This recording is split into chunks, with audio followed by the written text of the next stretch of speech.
And we are live if you refresh. Ooh, shoot. Live stream with Jonathan. There we go. Nova is the first one in. Of course he is. Good to see you, Nova. That.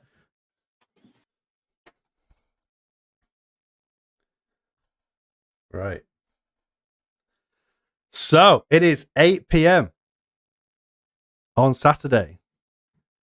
Right on time for the interview with the Mindful Cog and Big Black Crypto. Big Black Crypto at this moment in time is nowhere to be seen. I'm guessing it's something to do with the timing. It is what it is. This is live for you. So as everyone starts piling in, do you want to say hello to everybody? The Mindful Cog, Ty. Hello. How is it going? The people are... Juan Gonzalez is actually in. We haven't seen Juan Gonzalez for some time. Do you know who Juan Gonzalez is, Ty? I do not. Why don't you fill me in there, Johnny boy? Okay, so I created a video meme some time ago, and it was talking about Juan Gonzalez. It was a joke about Juan Gonzalez because he was one of the first moderators, or what we call ninjas. He is from Gran Canaria. His English isn't perfect. So when people come in, he'll just be like muting everybody. It's absolutely hilarious. So, wow. Thank the Lord that you are a moderator, because you might have got muted, mate, if I'm honest. Oh, I definitely would have got muted. 100%. I would have been banned quicker than I freaking would even know. Quicker than 2 shakes of the stick. or as you say in real English, 2 shakes of the tallywhacker. 2 shakes of the tallywhacker. Oh my gosh. Right, so I'm going to press screen record, and once we press screen record, then we can get this show on the road.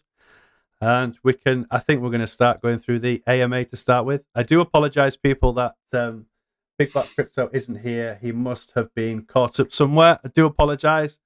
But that's just how it is. It's fine. We've got the Mindful Cog, and we are going to go through quite a bit of stuff. So let me just press the record button, and we'll get started.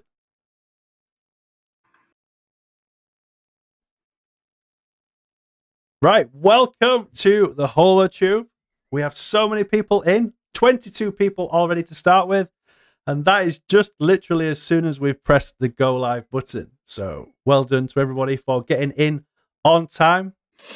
There is no beer truck song because of the importance of this interview, and I mean it is extremely important. We're going to go through HOT, we're going to go through Holochain, we're going to go through Holo Fuel, and we're also going to discuss Holo in general and where we can see it going potentially in the near future and beyond. So, Ty, thank you so much for coming on to the live. You absolute legend. It's great to see you. Hello. So, without further ado, let's get into it. Let's go through the basics to start with of what you know of the difference between HOT and Holo Fuel. Oh, I mean, like, I feel like that one is super obvious. They've said it several times, and that is that HOT is the ICO placeholder token for Holo Fuel. It itself really like a gateway to fiat from Holo Fuel for the beginnings of Holo Fuel, but essentially down the road, I can see it definitely separating and, you know, maybe losing a little bit of its hotness, so to speak. Yes. Yep. So a lot of people have been talking today about the swap from HOT to Holo Fuel. How do you expect that is going to work? Honestly, no different than switching from one wallet to another. Honestly, it should just be you transferring your HOT tokens to the Holo Team's wallet, and then them issuing you Holo Fuel inside your Holo Fuel DApp on Holochain. Yeah. So Really that easy. why would I choose Holo Fuel as opposed to Hot? Well, I mean, if you look at today, I guess like the best way to explain it would be like if you look at today's markets and the way that all coins are basically manipulated by the influence that. Why do you have cool glasses and I don't? If you look at how Bitcoin is basically harassing the rest of the market, having so much influence, that if you feel comfortable having your money in something that so many other people can easily manipulate, then cool. I mean, some people make a lot of money on that, right? Especially if you're like a swing trader, or if you're a shorter and you know how to trade both directions of the market. Crypto is an amazing place to be because it is so volatile. But hollow fuel, you no longer have the ability for your money to be so easily manipulated, where it is now backed by the asset. Like it actually has tangible weight in its existence, being that its value actually comes from somewhere other than just like a pool of money. Yeah, absolutely.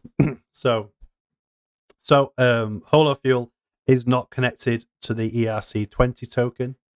It's completely disbanded from there, and it's its own entity. Is that right?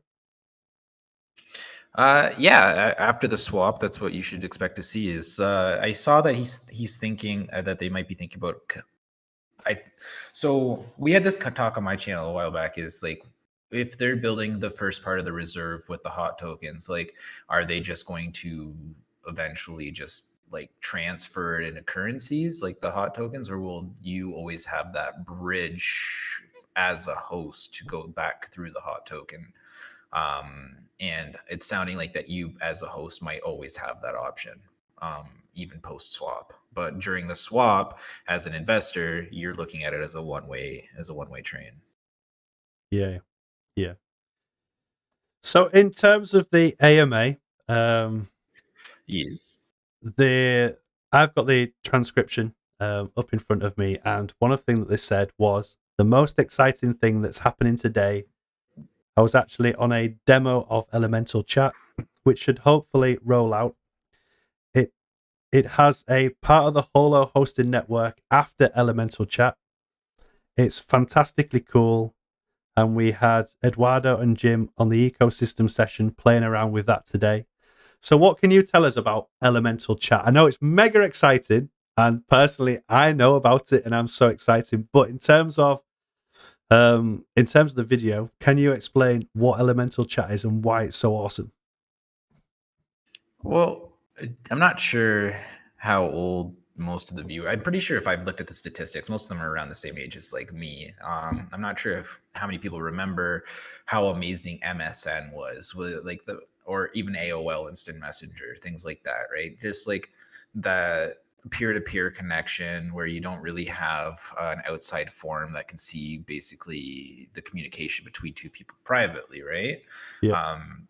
Now, Elemental Chat is basically that same revolution towards today's internet, but now it's like you own your information, and the information that you allow the peer to see is basically very private and it's dictated by the network, but the network never owns the data, so it can never be exploited, right? So it's like essentially you can kind of think of it as a very very kind of like if you were to say like we've gone into before, if you were able to crack open and hack into and take the time and risk of hacking on the Holo network and hack into someone's personal conversation, you will only have one side of that conversation ever, right? Yeah. Like, and if all of them, right, like it so that's like I said, it in itself is so heavily secure, and that's why it's incredible, right? It's like you've got the whole reason behind like why people are spending money on blockchain to transmit data and host data is because of the complex security measures, right? For that specific data, it's that secure that it needs to be paid for. Like with that amount of money, like I think I saw ETH's fee right now is like for 1 gig of data is 2.04 ETH. So, right, you can see there's definitely a desire for highly secure data. I remember I said something about like $1 per gig last time. That's like normal. Like it could be anywhere between like 29 cents to $29 per gig, right? In a normal kind of world. But like the blockchain world of security, of data security, it's like you're talking like Bitcoin or like 2 ETH, right? Like really, really, really expensive. Like people are paying a lot of money for this. Yeah. And it's not really, you can't, that's another reason why it's so, how do you say it, like non-scalable, why it's so Yep. bottlenecked, is the fact that no one can afford to even scale. Like let's say someone was to create an app that was able to be used like MSN or AOL with that many people being peer-to-peer on the network and keeping all that data secure. No one could afford that, right? Like sure, you could build the app, but no one could ever heckin' afford that. I almost did it. I didn't like out myself. Are you proud? I'm so proud right now. But yeah, like Holochain itself is the security, right? Like, and the best way to kind of explain that is like where they talk about NFTs in the AMA. Like this actually really amazed me. I had an idea of it, but I wasn't like, obviously I don't know because I don't work for them. I need like the confirmations from them before I can ever like say something is actually what it is. I can think and imagine and hope all I want, but their whole NFT system is basically the reason why you don't have to mint anything is, and this is actually like the whole cool thing about the network itself. So going past the elemental chat and then into like something like a Facebook and stuff like that, everything that you give to the internet basically comes with its own special code, its own key now, right? Like almost like a Bitcoin, like a blockchain. And in that term, basically every single thing that's on the internet is now authentic. And you can now prove authenticity. You can prove origin, right? So there will be no more of the people going on and saying that, like, let's say you made a picture of a chart reading, or like you came up with like your own way of reading charts and you wanted to basically put that on YouTube. Yep. Now, no one can actually copy that form. It's almost like a guaranteed 100% authentic royalty. Your all work, all information, there should be no, if someone goes on the internet and says like COVID-19 is a scam or whatever, COVID-19 is not a scam, then you could actually fact check them as an individual, and all information that they make public to the internet is secured by that like authentic token that's linked to them specifically. Yep. So they can't create these fake accounts anymore. You have to be a real person and all your information. So it's almost giving like a real world digital validity to the digital world. Yes. That's really cool. That is really cool. That is awesome. Whilst you're talking, and Big Black Crypto is actually here. So he's here. He's actually here. So just bear with us a second whilst I get him in the chat. But if you want to start fashionably late. Yeah, no. If you want to start talking about anything for the next couple of minutes whilst I get Big Black Crypto in, then fire away. I'll just take your video off so I can do what I need to do in the background to get him here. Okay. But yeah, fire away. Anything about your channel, any upcoming videos that you've got coming on, or any plans to do any more videos? Just plug away, buddy. Plug away.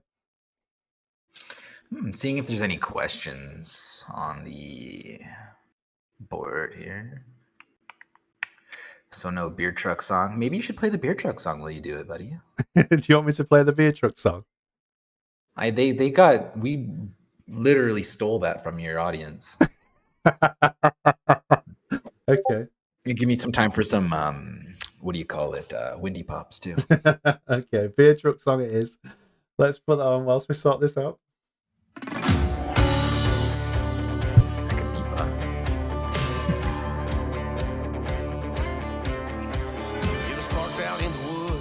Keys still in the ignition. All the cops were buzzing from somebody's bad decision. Call everyone you know. We found the evidence. Just don't let them see you when you jump across the fence. Somebody stole a beer truck. It don't matter who it was. Grab a can and drink it up. Best keep your mouth shut. Man, we're good to go. Yeah, we hit the mother load. There's more than enough for all of us. Somebody stole a beer truck.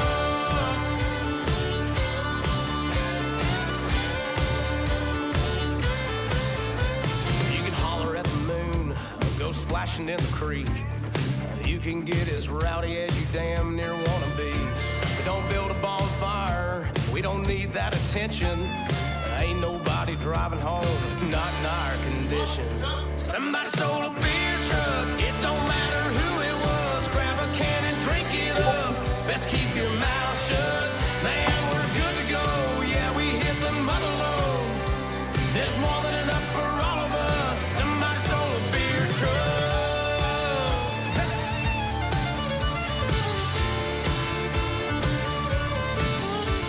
We parked it over here, we parked it over there. We parked it in the barn, yeah, we parked it everywhere. The party went on all night long, till all the beer was gone. Somebody stole a beer truck, it don't matter who it was. Grab a can and drink it up, let's keep your mouth shut. Man, we're good to go, yeah, we hit the mother load. There's more than enough for all of us. Can y'all see me? Can y'all hear me?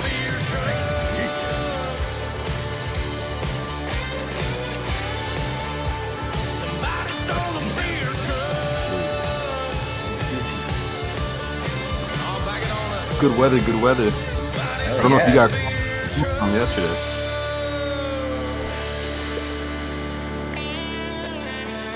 Oh, So it if was it- gross here yesterday. Right. We have got Big Black Crypto in. Let me just sort the screens out now, and then we can carry on. Great to see you, Big Black Crypto.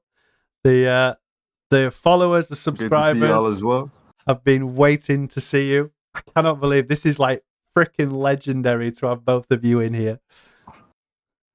Right. So how are you doing, Big Black Crypto?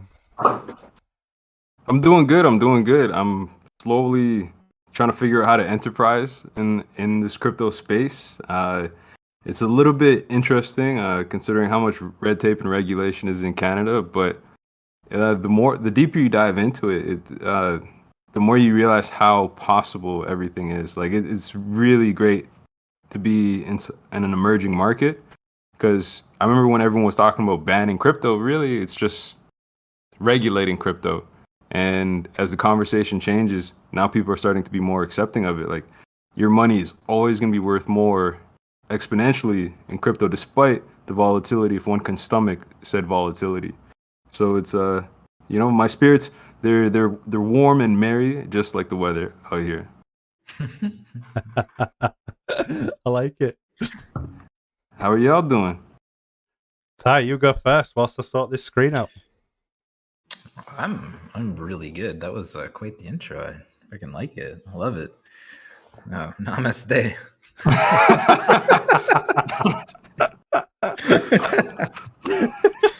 Well, hell yeah. Oh heck yeah. How about you? How are you doing, Johnny Stang? I'm doing really good. I'm so pumped about tonight. We've got 33 people in the live. Hell yeah. And they're all panicking, saying, I can't see. Steve is going, I can't see anybody but you, Johnny. I know, Steve. I'm sorting this out now. We had a bit of an issue with the time. Ty, you had the same problem, didn't you, with GMT? The GMT's not right for some reason? Yes. Yeah, when I Googled it, it said that we should be another 40 minutes, right? Like, Yeah. Yeah, like from when I set my alarm, like from the moment I agreed to it, I set my alarm the same day, and I just looked at it. I'm like, okay, 4 hours. And then today, I'm like, do you guys have daylight saving times out there or something? I honestly don't know. I don't know. I don't know. I don't even know what day it is. Come on. Maybe. You know me now. You know me. Oh yeah. I come on live and I'm like, hey guys, It's true. happy. What day is it? It's so true. Right. Like I thought the snow yesterday was were just big raindrops. I hadn't seen snow in so long, because when you're hodling, you don't really leave the house, right? It is so true. Right. Everybody can see you now. Bro, your hair looks freaking amazing. That is cool. Oh yeah. I'm not paying $60 for a haircut, so this is gonna get longer. Oh my god, tell me about it. Hairdressers are still closed here, so I did my own sides, but now it looks like I got a wig on top.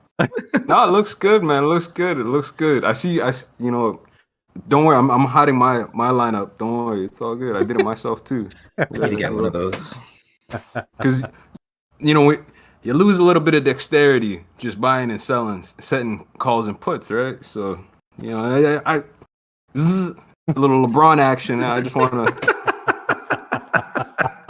The lines ain't too crisp, eh? You know what I mean? Yeah. Yeah, I know what you mean. Straighter lines on the court. You know what I mean? Dude, a little bit of wind, and I look like freaking Donald Trump. Frick. Let's not talk about wind. I had a moment the other day, and I just caught somebody's girlfriend kind of like mocking me, and it was like, no, it's not bad. It's just funny. It's actually hilarious. I'm like, I feel like one of those puffy dandelions in the wind, just. Because I caught her like she's walking like this, and I'm like, why is she walking like that? And then it was like, because I can't. And it's just the wind took me every which way. So I'll be checking the weather once in a while. That's for sure. You gotta go where the wind takes you, buddy. Absolutely, absolutely. Right. Mm-hmm. Shall we get this show on the road? Now we've got Big Black Crypto. Yes. So Let's do it. we was talking about Hot and Holo Fuel to start with, and then we moved into Elemental Chat, and then Ty, you started going on about NFTs. Now, I know both of you are really into NFTs, so I think that's a great place to start with. So, Ty, just tell us about NFTs in Holochain and how excited you are about that. I mean, it's super exciting. The fact that they're like, so from a personal experience, I tried to make an NFT and I gave up on it because I had to buy ETH. I had to mine some ETH, and then I had to like basically give it to the site in order to start a new mining to mint the NFT. So I was like almost $200 in the hole, and I hadn't even started an NFT yet. And I was just like, wow. I, with the whole ETH costs and trying to actually generate your coin to mint your NFT is, I don't know, like I've tried to follow YouTube and all the stuff like that, and it just seemed ridiculously expensive, especially for artists. Like most artists, they don't really have initial money to kind of be doing that. They spent all their money on their supplies, and you know, they traded their time to make the art. Holochain, it's just simply you have the picture, it originated on your computer. When you give it to the internet, it has a special unique key, and that's it. That's as simple as it is. It's free. It doesn't cost anything. It's just its existence in Holochain, like on the Holochain ecosystem, makes an NFT. So almost every interaction with Holochain could almost be considered an NFT by the fact that it's always a unique encryption that's being basically exchanged publicly, right? Like, yeah. So every kind of handoff of information, every kind of handoff of data, pictures, videos, just, you know, tweets, essentially they're all instantly NFTs being on the Holo ecosystem. So it's, yeah, I think it's really cool. And like Art, I think it was Art was one of them that was saying the only reason that they would cost money is if there was someone that kind of tried to be a middleman and just created a cost for helping people with NFTs. But it would be like, I feel like it would almost be redundant at that point, considering the fact that, you know, like it's already an NFT. Why are you paying it for someone to do it for you, other than maybe they host an auction site or something that allows you to sell that art on their Holo auction site or something, right? Yeah. So that would be the only reason I'd say like you could pay somebody for it, is like just visibility, right? I'm not sure. What about you, Big Black? Yeah. As far as the NFTs go, I haven't tried minting anything. I've been wanting to. I'm a big fan of OpenSea's platform. I just haven't dove into it yet. I do like seeing the opportunity that Holofuel presents, as far as literally not having to charge for it. That's coding that into it gives people the opportunity to enterprise, which is why a lot of us are here in the first place, right? Is to take advantage of those apps, those haps that come out that might enable us to do so. And also for those of us who are understanding and able to access the current knowledge base on GitHub. And for me though, I'm excited for it because, like your experience and like we've all experienced with the insane gas fees and step after step of having to incur cost after cost just to do basic things, I like knowing that there's going to be an opportunity where we're no longer just raked over the coals with hands in both pockets every time. Yeah, it's scary doing anything, like especially between exchanges, man. Like Oh I my still goodness. have my Holo sitting on the exchange because when I see how much it costs me to put it into my wallet, I'm just like, I know how much this is gonna be worth, so I'm just gonna keep it there. Like Yeah, there's no yeah. airdrops, there's no real reason, like there's no real extra. It's on a pretty secure exchange. Obviously, it's Right on. not secure because it's still the exchange and anything can Oh, yeah, happen. yeah. But shit, like or sorry, oh poop. Yeah, it's I'm definitely looking forward to kind of the fuel side of things. Hopefully it all works out the way that we envision. Oh yeah. So what's your thoughts on Holo Fuel then, Big Black Crypto? Now that we're getting closer to, more and more news coming out about beta release, about Holo Fuel, and the information that they said on the AMA, do you want to go through that as a digital analyst? Sure. As far as my take on Holofuel and the pricing dynamic that locking up hot in reserves will have on it, I like knowing that there's that 1-to-1 ratio and that I don't lose anything by having one in one spot and one in the other spot. It's to everyone's benefit in the long run, knowing that they're not limited in sort of where they place their own fiat. And as people start to adopt the technology, they'll start to realize the incredible benefit of scaling infinitely as people engage and access the networks. Because when you start to look at how centralized, but not just centralized, hyper centralized, a lot of what people see, like for example with ICP, now there's this luxury of being in a position where they can sort of own their own data and as well participate in this economy that's becoming regulated and accepted. Mm-hmm. Where do you get people looking? Oh, yeah. Sorry. Go ahead. Where do you get all your research from? There's a few people now saying, "Can you give?"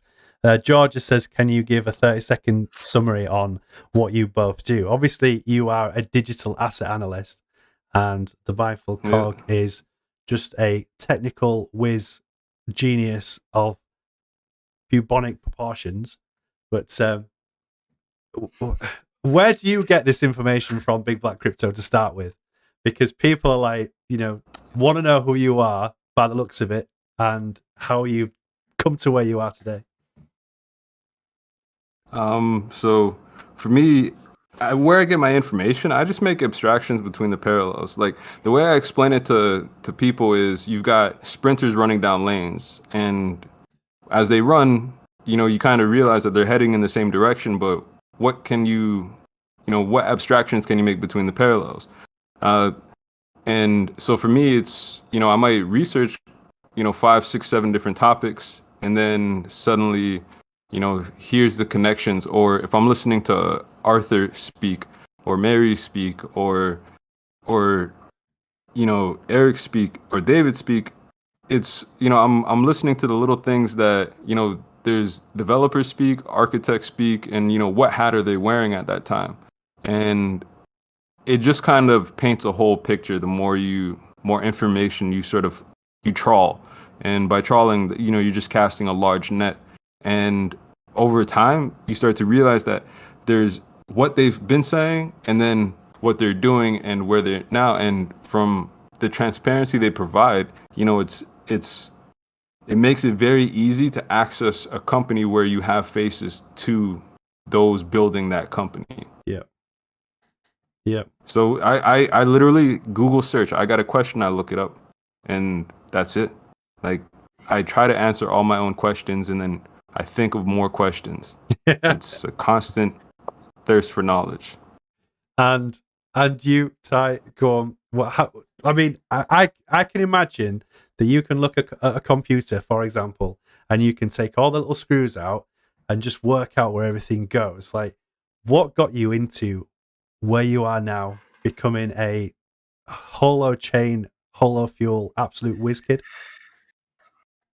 I mean, I can actually. I went one of my first jobs. Well, not my first jobs. When I went to Alberta, I went to a tech company. I needed a job as soon as I got off the plane, or because I was basically riding couches, and I was sitting down in like a office area next to where I was about to be interviewed, and there was 3 laptops sitting in like a recycle bin. They were all the same brand, all the same company, and there was tools sitting next to it. And I literally just opened them all up, and I made one working computer out of it. I got the job. But it's like like I said, I've been a networking technician most of my life. I've been like, I built my first computer when I was 8. It was only by accident because I took the family computer apart. Then whatchamacallit, like RC cars and stuff like that. Like, my friend had an RC car, it got water on it, it fried the circuit board, just corroded it. I opened it all up, removed all the corrosion, checked all the circuits, and this is like 9 years old, 10 years old. So like, just like technology has always been kind of like a thing that I've enjoyed, as well as when I ran my company for doing smart homes, just basically turning houses into computers. That was probably the most fun I ever had, except for dealing with the people, right? Like, it's just, like I said before, most of my consumer base were people that could afford it, but had no idea how to even, like, they couldn't even turn on a MacBook, right? Like, that's how technologically illiterate these people were. And I'm trying to teach them how to use like a control panel with like 600 buttons on it for automating every single, like their blinds, their projector screens, their lights, like their speakers. They've got 16 sound systems in their house, and they want to use a remote, and they can't even figure out how to use their Bell remote or their basic cable remote. So it's very frustrating. For sure. But yeah, so that's basically where my tech background comes from. And then for research wise, basically what I do is I try not to be naive in my research. Whereas like, if I know that's a hard thing for a lot of people to do, especially when you look at being a part of a community. You always have to be positive towards the community, like, or else you'll be considered a fudder.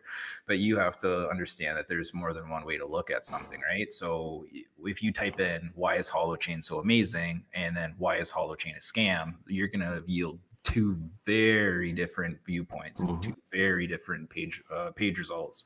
And I kind of try to just, I look at where exactly the information's coming from. Like, I try to see if these people have written other articles, or if there's any like background, or like, why, like, is this just some reporter who's been paid to say something bad? Like, how does this person know why Holochain's amazing, right? Like, why does this person know this?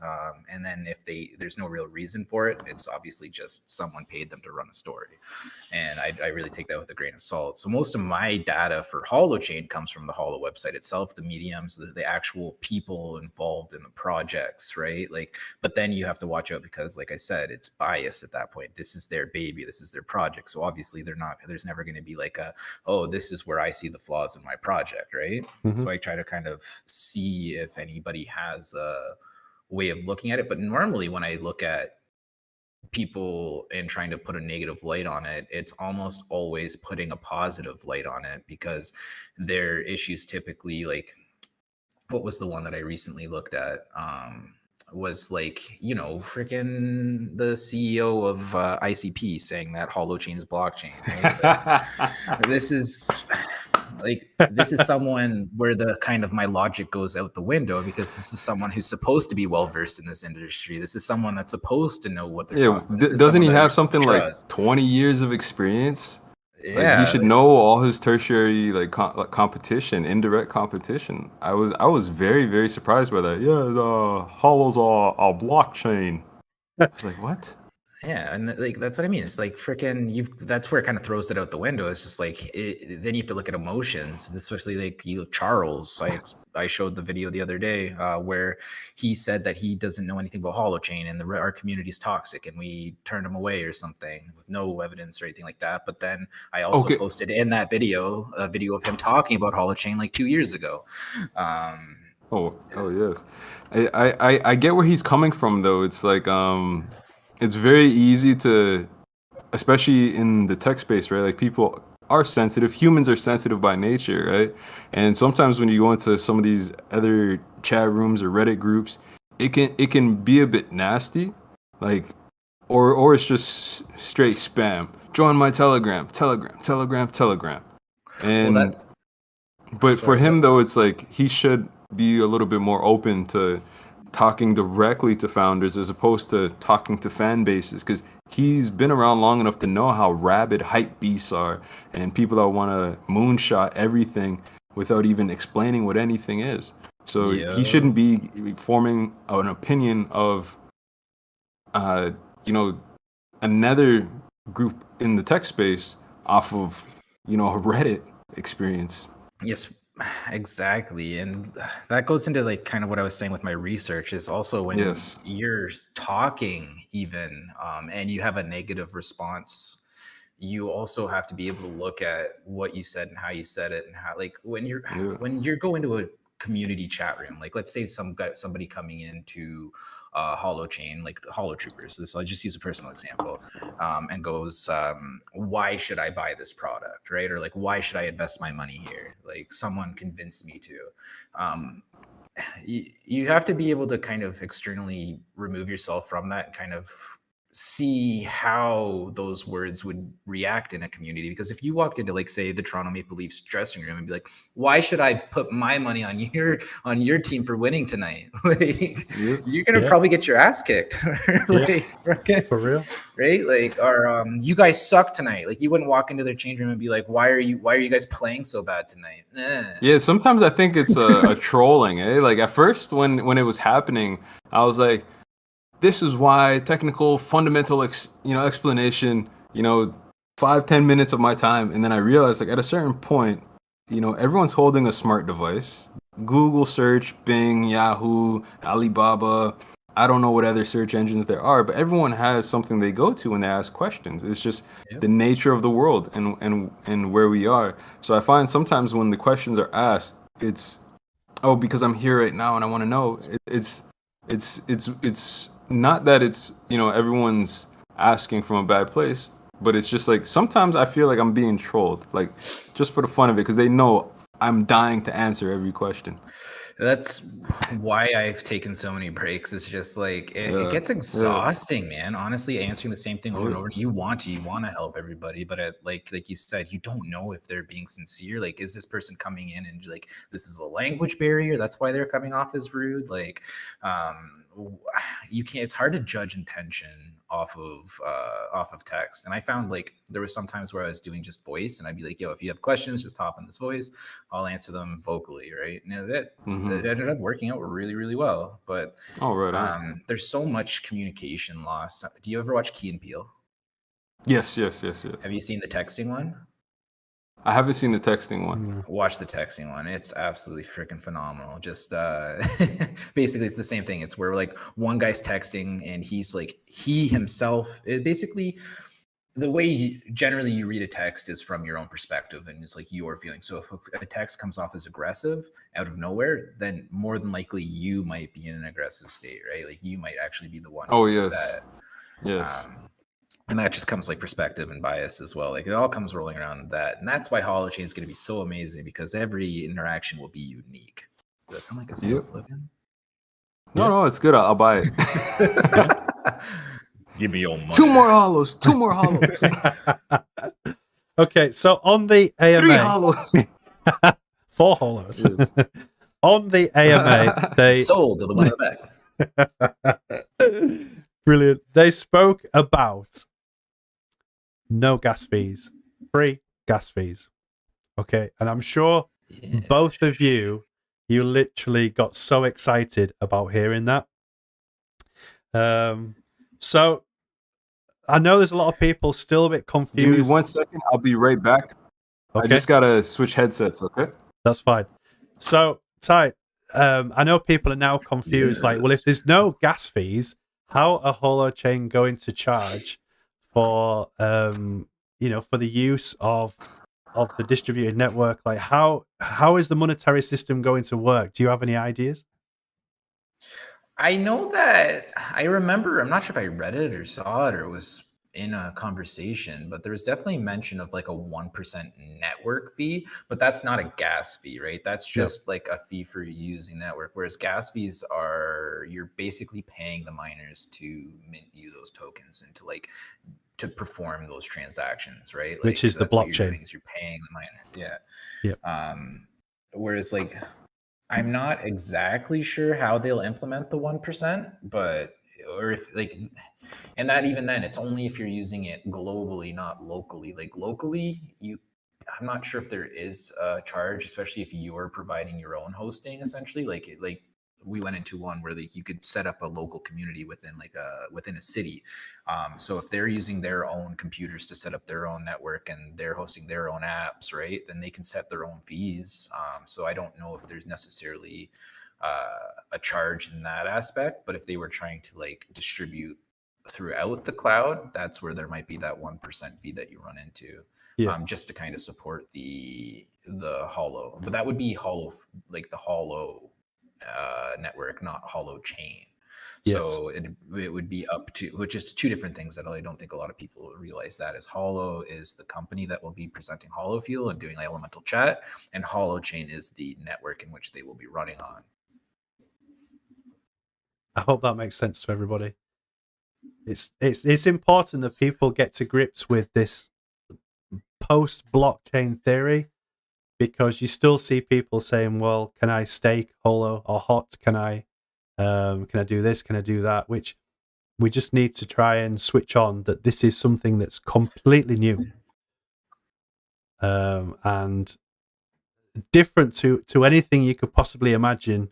Bitcoin being the king, Ethereum close runner up, and then all the other alts. But Holochain is so different. Did you want to have a chat about that, Big Black Crypto, about why Holochain or hot or Holo stands out from the crowd, in your opinion? So again, it's the, like, for me, it's the notion that it's able to shard in the first layer, so we can store a lot of our own personal data. Like for me, previous sports injuries, not having access to a complete medical profile, like little things like that. But then also to, just other aspects of your own ownership. So like, say, like we're talking about stocks, right? Like, you've always been able to do these things out of a phone, but you've never had complete ability to do these things out of the phone. So for me, I like that the script is light. I like that there's a lot of opportunity for developers to build apps to their likes as things continue to develop. And again, for me, it's the amount of transactions or interactions that can occur across a variety of different opportunities in the ecosystem. Okay, I've got a question then for Mindful Cog, leading on to that. Being a developer or into the tech world, once Holochain turns into beta and we can start making the apps, or you can start building an app now, could people make potentially quite a lot of money to start with by building a marketplace for people to sell NFTs? I feel like this is a whole bigger. There's a whole bigger picture to this that people are not taking on board. I feel realistically, almost anybody who's first in the, so you got to think of this. It's like, if you move into an area, right? You're going to look for local stores in order to buy your products from, right? And then essentially once you're settled, you won't ever really look for another store because you might have found one that you liked already, right? Like you're basically like your first hamburger joint. You're like, this is now the first one. This is now the experience. This is what I'm used to. Like, I don't need to look for another hamburger store. Essentially with like the Holo network will be a similar thing. Is like, any apps that try to start coming later will have a much harder time integrating and getting as popular because they won't be there when the neighborhood is put up, right? Like Mhm. they won't be there as like the neighborhood's established. So people are going to be looking for like at Junto and Kizuna that are already ready out the gate. And if say Facebook, but then you got to look at like Facebook to MySpace. Facebook was able to do it to them, but that was for different reasons. Essentially it's once people have settled in Jinto, if another company comes out to try to make another kind of social media app, they would have to do a lot to stand out and make a difference in order for people to be inconvenienced enough to move over to that new app, right? Like, so there's definitely a huge benefit for developers to start developing now so that come beta they're already fully functioning, or once mainnet is, they're fully functioning and they're the first go-to for everybody, right? They're the ones like the landing, the first burger joint for people to go to and just kind of gain memories with. Yeah. That's kind of the answer I was looking for, which is just spot on. I think it's really exciting, and certainly early adopters, like you said, are probably the ones that are going to stand out on Holochain. Do you think bigger providers are aware and interested in Holochain? That was a question from Jordi Manahutu. I mean, yeah, I can't see why not, right? Definitely, Like, definitely. the CEO of Firefox even said that once Holochain is mainnet, like they will put a developing team on it, right? Like, they don't want to, and for like they didn't say the reasons why they didn't, but like it's obvious the reason they don't want to put any resource into it is because, like I said, developing on something that isn't complete and constantly changing is a lot of resources and money that just for a company that's already established, they don't need to kind of take that leap of faith. Like when you've got someone like Junto or Kizuna, just because like that's the two I love to use as examples. They don't really have that leg to stand on like Firefox does. They need to take this risk. They need to be the first ones out the door because they need to. They want to stand out. They want to be the Facebook. They want to be the Discord, right? Like, they want to be the go-to apps for people. So where's Firefox? When they develop, that's basically the news in itself. Like they won't have to worry. They when they decide to go live and then when they decide to build on Holochain is when they decide to, and it won't matter because it will be a huge impact and it will be newsworthy, and whatever they develop and make, people will know. Have you ever noticed the Mozilla script in TradingView? The Mozilla script in the TradingView, what do you mean? Yeah, like when you're on TradingView, if you look into the script, you see Mozilla code. Okay. Really? So it's like, yeah. I sometimes I get bored and I try to learn a little bit about some of the code. I don't understand all of it, but I was curious, like who's behind TradingView, because somebody's behind something, right? Yeah. And so I looked at the code and I saw a little bit of Mozilla and I was like, I don't know where this leads to, but I hope the horizon just gets a little bit closer. You know, that rainbow and that pot of gold. Because for me, it's a different thing to see someone so integrated and then to already know of each other. And then you got other players like DocuSign challenging the developers in our community. But then that relationship with Microsoft goes back to 2014, and whatever DocuSign's interested in, Microsoft is aware of. And then you're talking early players, right? So who else is around from 2014? And for me, I start thinking about Goldman Sachs, because they had one of the earliest patents in North America on the Settlecoin project. So with the Settlecoin project, that's RTGS, so real-time gross settlement systems for large payments across banking platforms. So whatever Goldman Sachs, like Goldman Sachs would have their own little CIA team. You know what I mean? They had got intel on whoever's out there. You just know market because that's what your job is. You have to know market for a player as big as Goldman Sachs. So are there major eyes on Holo? Definitely. Holochain? Definitely. Wow. That was bigger. Yeah. On time. And you know, it's actually kind of also to go on like Mozilla and something to watch out for. If you look at one of the big backers on ICP is the guy who made Netscape. Yeah. And I wanted to know what happened in Netscape because I actually remember using it. And it turns out Mozilla is actually the one who bought Netscape's code and is basically who built all that. So it would be really freaking hilarious if Mozilla partnered with Holochain, being that the Netscape guy who basically is like the origin source for their code is on ICP as a backer. That'll be kind of like a really interesting thing, kind of feud to see. I wonder if maybe that's why it is a feud to begin with. Oh yeah, just like a little like humble tit for tat kind of thing. The Yeah. jabs are just subtle. They're very subtle. It's like Richmond stabs and pokes. You know what I mean? It's like someone bringing your tea without sugar. Yep. Like, Oh, what yeah. is this? Bring my tea without sugar. Exactly. That's a big no-no. And there's a question from Vanaleswa, which we'll start with. We'll start with you, Ty. The question is there any other crypto that comes close to Holochain / Holofuel? Is there some sort of competition, or is Holochain lonely at the top?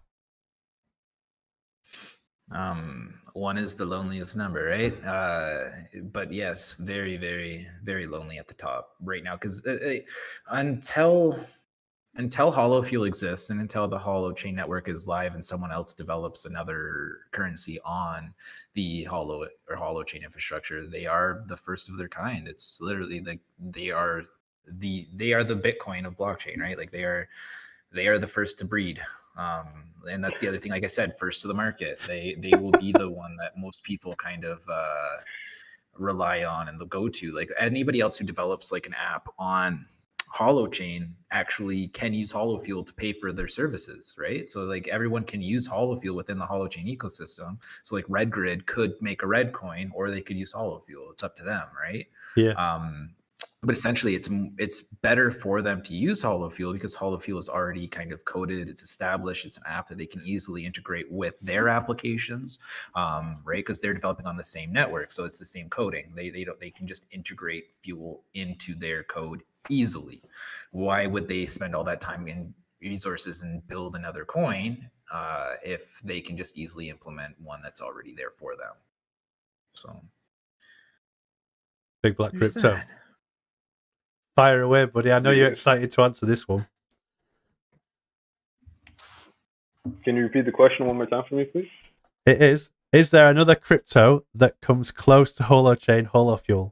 Is there some sort of competition, or is Holochain lonely at the top? So we've had the techie answer, now the digital asset answer from your research. There are other cryptos that use, that are built on DHT, but I don't feel like there is. Based on my research, I haven't seen anything that comes close to Holofuel because at the core of it, you have the energy efficiency, you have the base, like it's almost like when Charles was issuing that challenge to Elon Musk. It's like, well, basically you don't have to charge anything for it. You don't. Like that's literally how the founders were putting it out there. But if you want to, you can.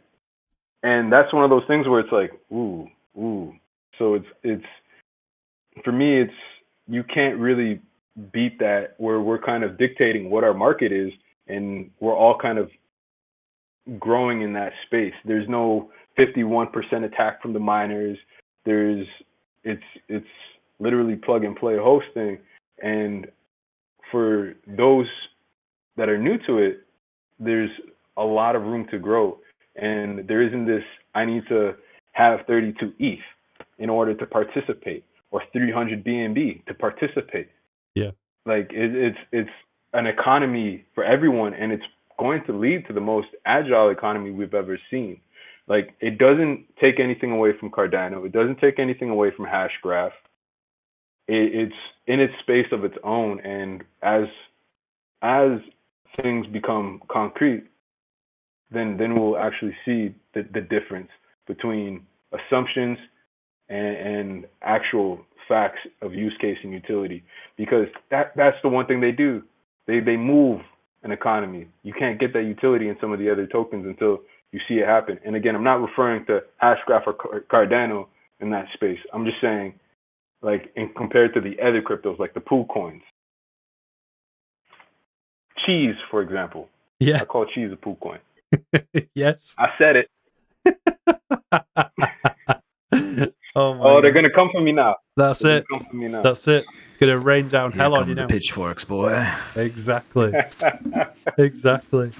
So on the Holochain network, they have different versions of Holofuel built.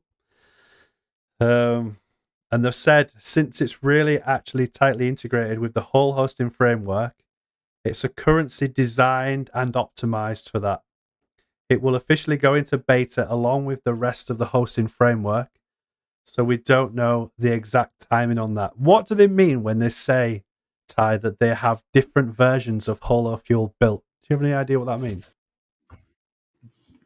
Yeah, it's an application, man. It's so they're gonna have just different versions of that app built where the communication between A and B and C and D and all of the different parties involved will interact with one another. So that would definitely just be essentially as simple as that. It would be like having so like one cool thing about Holochain is its ability to fork, which really like it doesn't necessarily.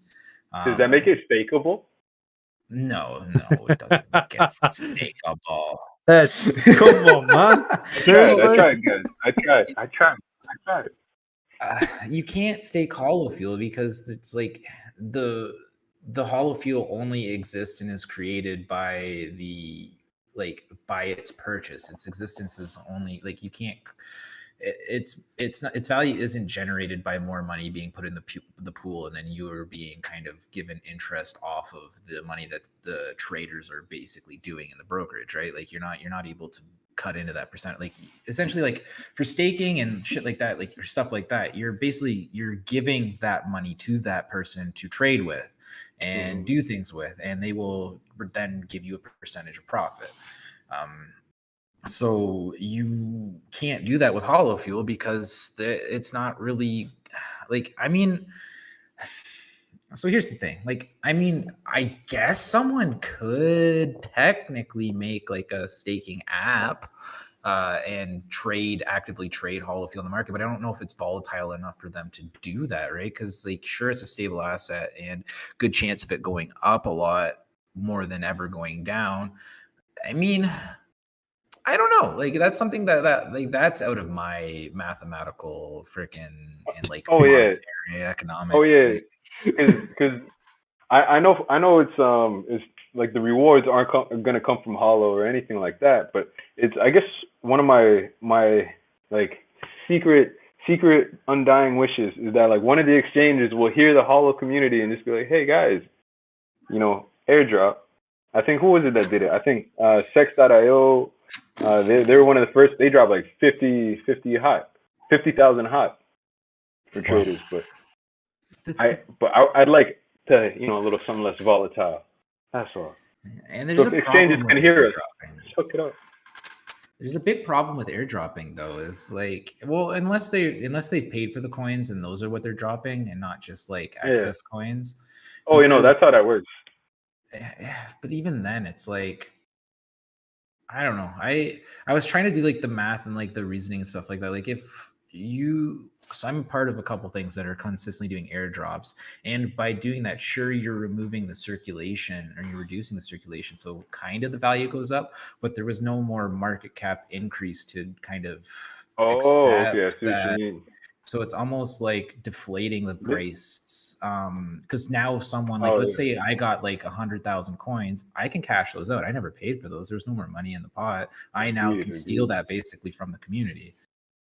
Right. So that's where my I like your take on it because in an unregulated space, I'm cool.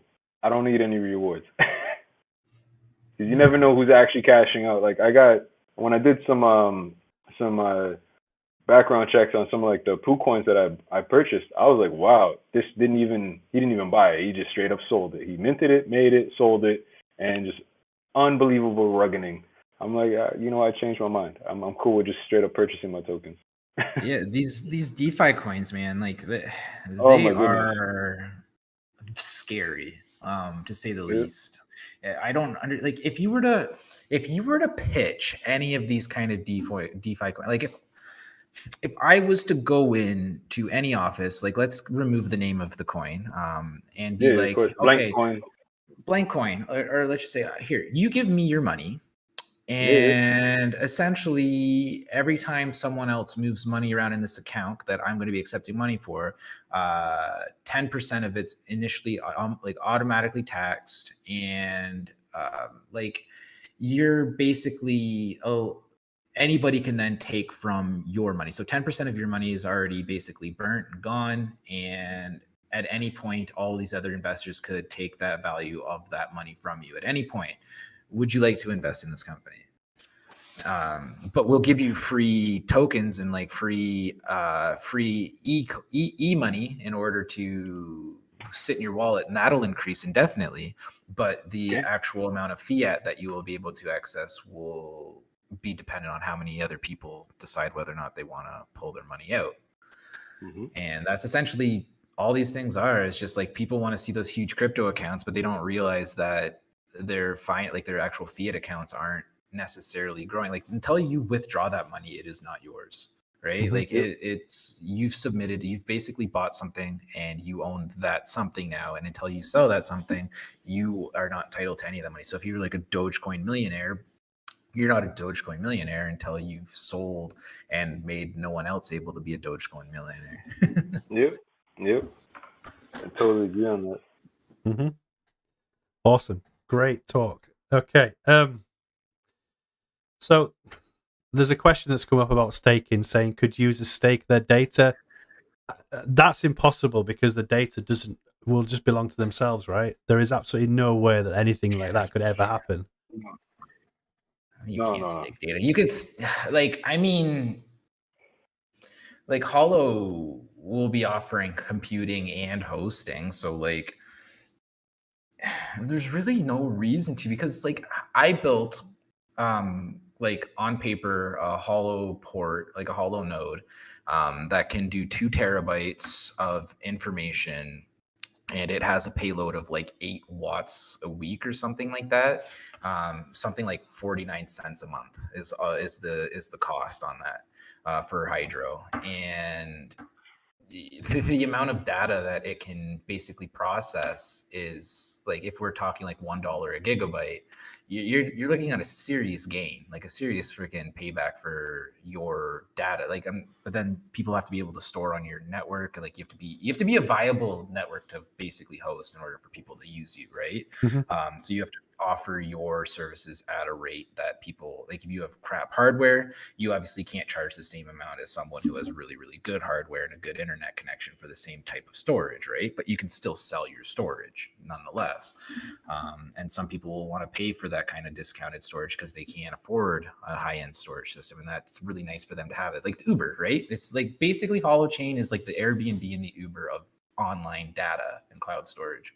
It allows everyday people to create a job, create a career. You can now register yourself as a business because you have an income. You can write things off. You can now offer service, and like same thing with Uber. If someone pulls up my profile, they can see my car, they can see the driver, they can see my rating within that community and within that economy, and they can decide whether or not to choose me to drive them from A to B, right? And the same thing will work with Holochain. Is basically you'll open up an app and you'll see all these holoports around you, and you can see their rating, their stars, probably see their hosting power, their capacity, their internet connections, and be like, okay, these are kind of like, or even just set probably something in the app where it's like, I only want 4-star hosts with this much RAM and this much storage to be touching my data. Like it has to be like going through this kind of security in order for me to be okay. So then it'll basically find all of those hosts that fit your parameters and then distribute your information amongst them and pay them with the microtransactions of fuel. That's how I see it happening, really.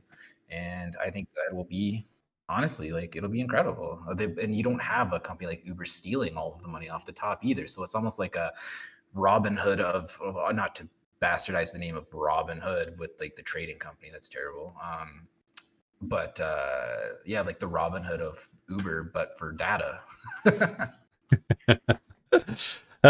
Why do you think the hot token or Holochain hasn't been able to get the same coverage as blockchain? Is it just the marketing? It can't be staked, just ahead of its time, or is it something else? Do you want to take that one, Big Black? Yeah, sure. One of the reasons why is people are used to dealing in absolutes, and when you're doing something innovative, it's hard to change a culture of perceived norms. You're telling people that you're about to see the movement of information in real time instantiating.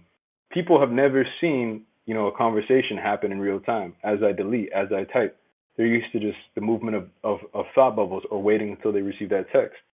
Now it's with the progress made in elemental chat, people still don't see it. Okay, do people watch the Acorn video where there's the transfer of currency, but in real time?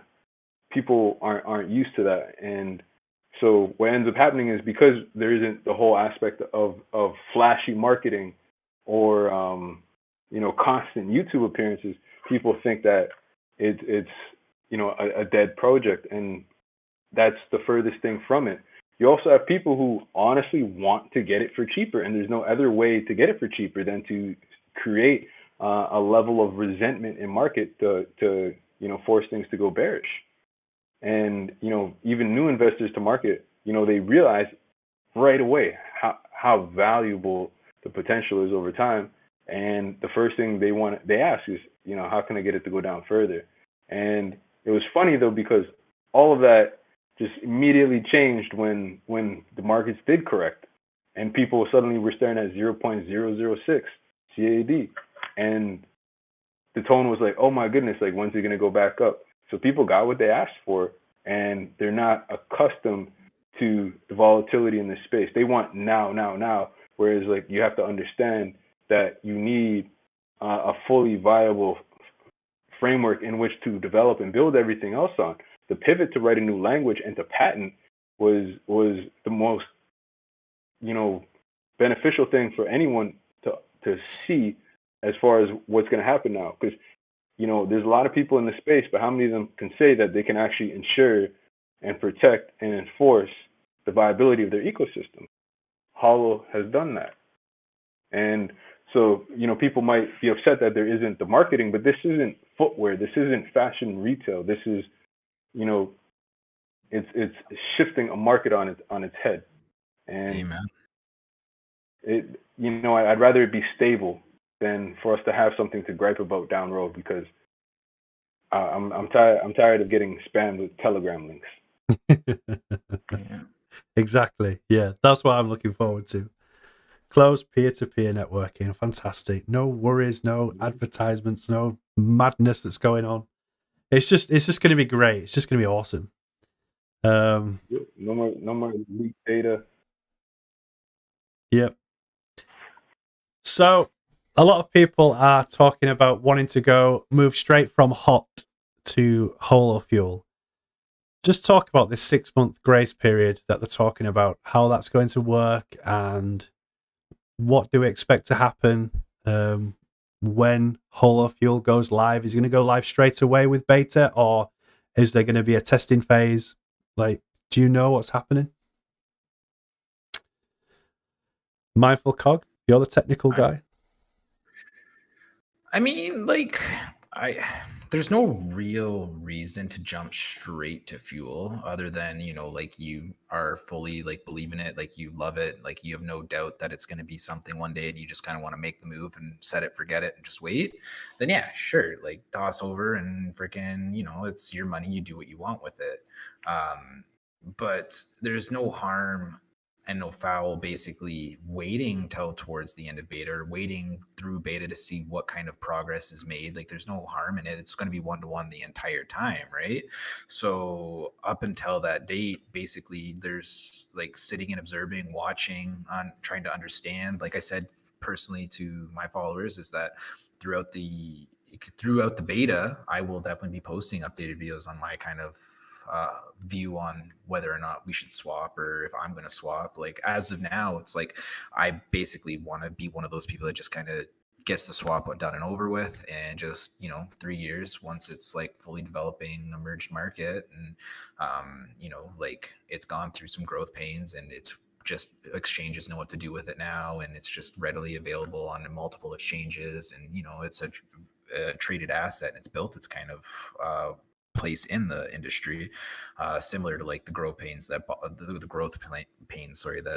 Bitcoin went through, right? Like Bitcoin was worth nothing at the start. It was worth less than nothing, really, because you actually had to give up power and resources in order to mine it, and then it didn't have a value, right? People just kind of put their money in it, and eventually it started being worth something as it developed its way through the marketing and through the exchanges and stuff like that. And I feel like we could see something similar with Holo Fuel in the future, right? Like once it's matured a little bit. Like right now, we don't even we're basically trying to genetically engineer our child, essentially. Like we're trying to imagine what it's going to be like before it's even born.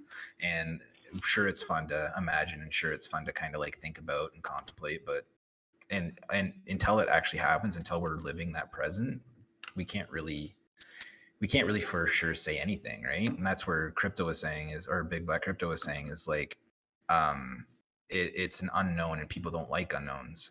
And that's one of the big reasons that you're not seeing a lot of people dump a lot of money into this, is because there are those unknowns, and I don't blame them, right?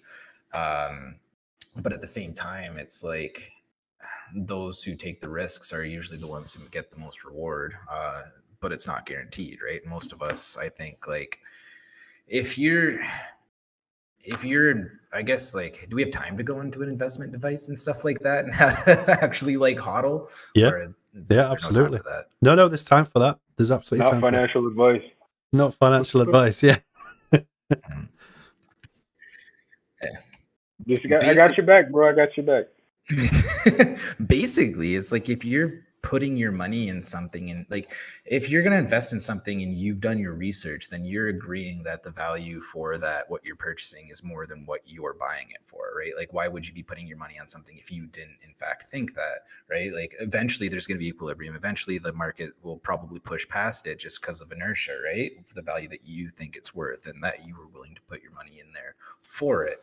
So when it comes to like holding, like obviously nothing can go straight up. There's too many emotions, there's too many people panic trading, there's too many people not doing research and just kind of throwing money in and out of markets, right? Like so there's like that volatility, and that's one of the reasons that trading something like this is kind of annoying, is the fact that there is no stability, there is no kind of like base level for it, there is no kind, like it's completely up to everybody and how much money they want to put in to increase the market cap and decrease the circulating supply.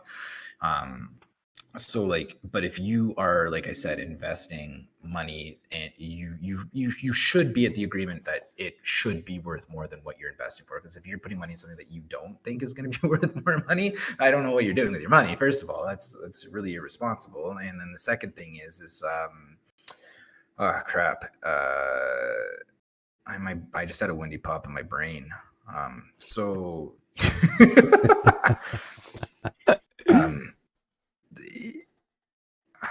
Right. So if you're like investing in it's essentially, it's not investing, it's gambling, and you shouldn't be putting money that you can't afford to lose in either, and that you can't afford to watch go negative for a while because of the volatility of the markets. That's where I was going.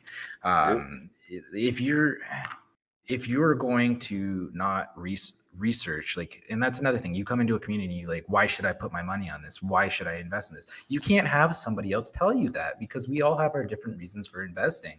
Like my reason is completely different than anybody else. Like or not everybody else's, but most other people's, like especially investors, is the fact that like I see this technology, I love it, like I really think it's going to be worth a lot in the future, therefore I just put my money in, I walked away, I don't even open charts, nothing, right? Like I'm just I think it is significantly undervalued, but we won't be able to get that value on this side of the market because we're biting at too many hands, in the sense like, we're going against a lot of the big companies. We're trying to basically fight marketing and advertisement and news outlets, essentially, like so that like ad sale revenue and all of these kind of oh crap, what do they call it? The algorithms that they are used to kind of abuse your data and sell it to people and sell it back to you. They're not going to have that anymore. So why would they waste all of their engine optimizations and like their websites and their advertising and their agents to market something to people that will eventually like basically almost make that impossible for them to do. Like they're not going to do it, right? So we lose a lot of those kind of hype marketers, and we lose a lot of those big money candidates because we are basically coming into their industry. We're stepping on their territory. And until we switch to being backed by that asset, I don't know if we will be really rewarded until that point. Because like I said, a lot of these big money players, we're kind of stepping on their toes. They can't abuse us in like the crypto scene anymore either, because it's a stable asset, right? Like they can't manipulate the market. They can't pull out $2, $3, $5 million and drop it like 10% and then buy back in, right? Like they can't do that anymore. So why would they be playing in this pool of fish that are just holding for the next thing, right? Most of us, like almost every single hot person is like a long-term holder, and most hot people are holding until fuel at least. So if we're not selling, they can't really manipulate us quite as much, right? And we're not really we're not one of those like one of those blank coins where, you know, we are so obsessed with hype and FOMO and paying celebrities to endorse us and steal all of our money. Oh my goodness. Don't you hate when you see your balance go down because they paid an influencer? Yeah. You're like, I'm glad I never got Yummy Coin. And then all of a sudden, imagine if I got Yummy Coin, Jake Paul tweets, I look at my balance. Oh okay, we hired another influencer. Great. Yep. Thank God all that money's paying for these influencers, so that like goodness. I actually put some just because I feel like I've invested basically in all things that I feel have actual asset backing and like realistic world things, and they're not really moving too much, obviously, with the crypto markets, but I tossed a few dollars into a couple of these off coins just because I'm like, you know, F me, right? Like, you know, these things sometimes do go off just because of like the meme and the media and stuff like that. So it's like, you know what, I'll bite a little bit, but I have never seen something not go up and just go down so much in my life. Yeah. I've been shocked. Like I put 60, 50, 40, 20 in like 4 of these coins, right? And I'm like, oh, okay, you know what? There's the reflection. So now I'm sitting at, you know, 2 billion coins. Now it's at, oh, okay, I'm at $1 trillion, but I'm still at like $25. What's the point of earning more coins? if you're $60, you only get $25. Like what? That's where I was going into the whole airdrop thing. Is like it's a big freaking, it's a big show. That's all it is. It's like like it's nice that my, you know, whatever blank coin is going up in coins, but it's going down in value. So what's the catch here? There's a question that Robert has asked. When Holo goes live, American exchanges are allowed to sell hot, but why they're not allowed to do it now? That's a really interesting. Probably Big Black Crypto would be great to answer that. But you're both from Canada actually, so That's an easy answer. Go on. Yeah, it's just a sensitive time right now, right? With the SEC's enforcement on XRP and the way in which they did things, but also too, there isn't. You're basically entering a foray in which the legal framework hasn't been fleshed out. So everything is a security, even if it's not a security. Exactly. And so and even in approaching them and having conversation with them, it's how do you navigate this space in a way in which you're not going to get fined despite following the rules that aren't outlined. Like how can you play this, you know, comply and adhere to regulation? Like Canada, it's a little bit easier, you know, as far as all the exchanges go. You just have to approach, have a conversation. This is what we do. This is how we're safe. What do you need in the interest of your nation and your people? And, you know, Canada doesn't have a defined regulatory framework, but guess what? We're building one. But the only requirement was talk to us. And with the SEC, though, you could have the conversation, but there's not a whole framework in which to comply. Like they're building their definitions. They're constantly growing the ways in which, you know, they enforce things. But it's I hope Holo's able to get over that hurdle, but I think also too it's people expecting it to be traded by American companies right away. Give it time, because as long as we're just mindful and patient and respectful of the process, they can do their thing and navigate the SEC. Because guess what? They can do it a lot better than us, and they can do it a lot better without having that XRP type of tension between holders and the SEC. Because it does nobody any favors when people are constantly hyping, pushing, and making fake XRP is going to beat the SEC. It doesn't work that way. And the only thing it does is create more tension between, Holo as an entity and the opportunity to basically have hot sold in the US. But also too, if you're not seeing hot sold in the US, you also have to understand that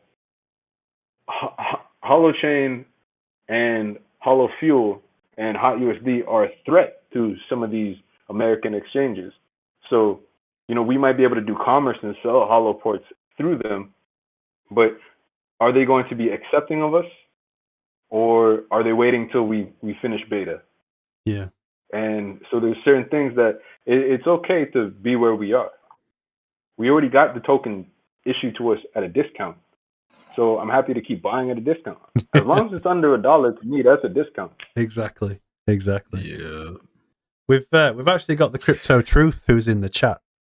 Did you want to say something, Ty, before we move on? Oh, nothing. I just another reason for the SEC and the whole HOT thing is the fact once HOT and Holo Fuel are together, HOT technically becomes asset backed in a roundabout way. It actually is real and valuable, more than just a token of a pool of money, right? Like, so it's a lot easier to actually make a case and present it when you have a real asset backing it and there's actual real purpose for its existence, rather than just a security token. Yeah. I mean, these answers are just so in depth. It's awesome. Crypto Truth has asked, what do you guys think about the capital gains tax for US citizens up to 40%? What's it like in Canada? Yo, I'm not laughing. I'm not laughing. That is a very sensitive question, and I am sensitive to your issues. You are welcome to come to Canada. Free maple syrup for all. I don't blame you. I'd be looking at other countries right now too. If you got to blow air into grocery bags and build a raft, get here. 67% tax. I'm sorry. Canada, it's 15%, 20% max. It doesn't bother me because you're entering the space and you're supposed to net a profit. So if you're concerned with what you're going to get taxed, wait till you make more of a profit. If that's an issue for you. The other thing too with the capital gains, like there's certain benefits to paying taxes. I like my free healthcare when I need it. I very rarely need it, but there's certain things that I don't have an issue with paying taxes for, and I know it bothers a lot of people.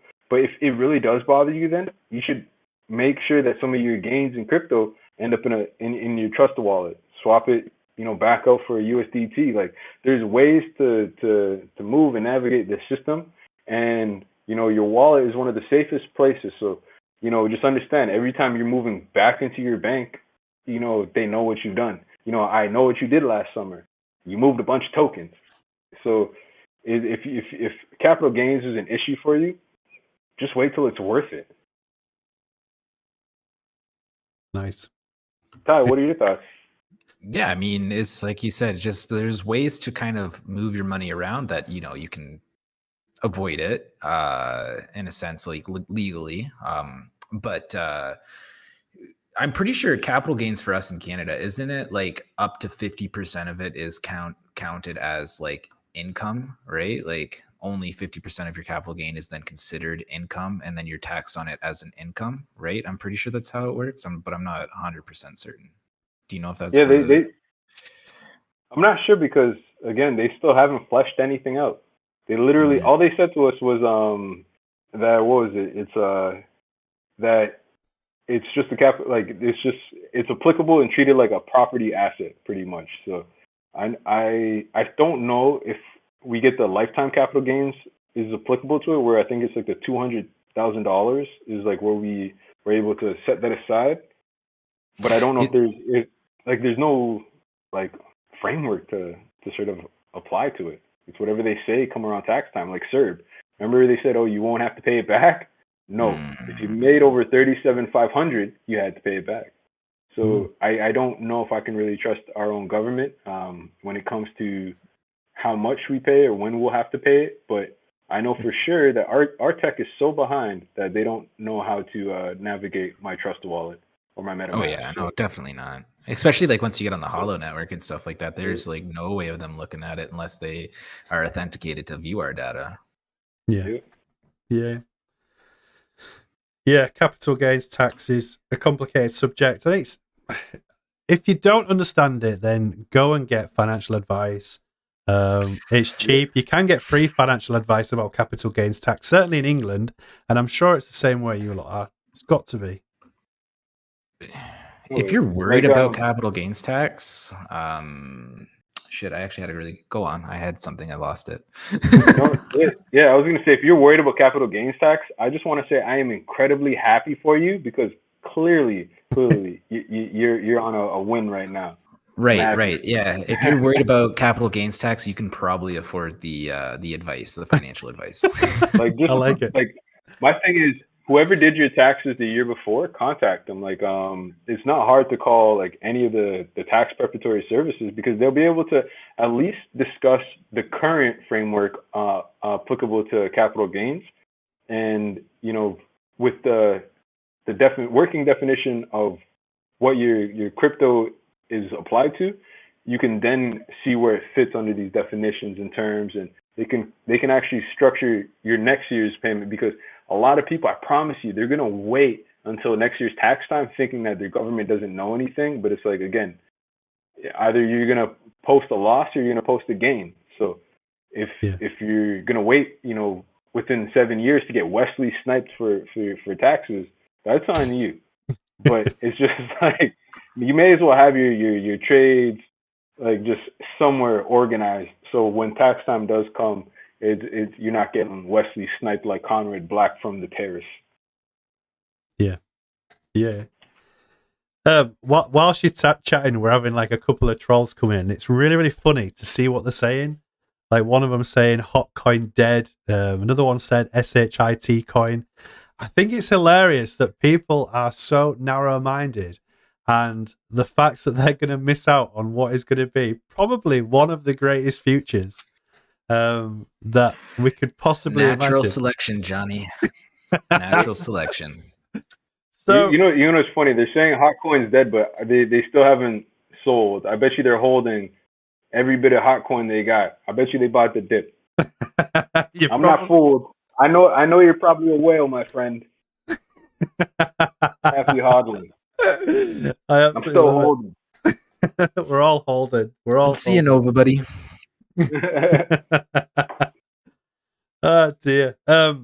One thing that I wanted to talk about to both of you is the holopots, because people are saying, it's the electrical use is less, it's cheaper, and it's better for the environment. Now, I heard on the EMA, and it was fantastic what they said, and they were talking about computing power being together, and heating up computer rooms and using more power to have to cool those rooms down.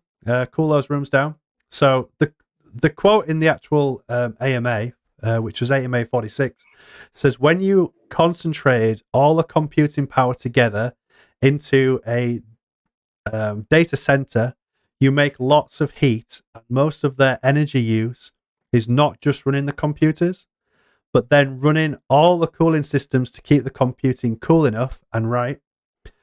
And when you just have little boxes spread throughout the world, wherever there is an internet connection, you don't have that same concentrations of heat and cooling issues. I think people miss that point, just how efficient and how low input, low cost that is, having these holopots all over the world, and there is no air conditioning power, there is no use of having to cool the space down. I mean, what's your thoughts on holopots as in general after that was mentioned in the AMA? I mean, that blew me away, if I'm honest. Michael, you want to take this one? Yeah. Oh, sure. I mean, if you've so actually, this is a pretty good one.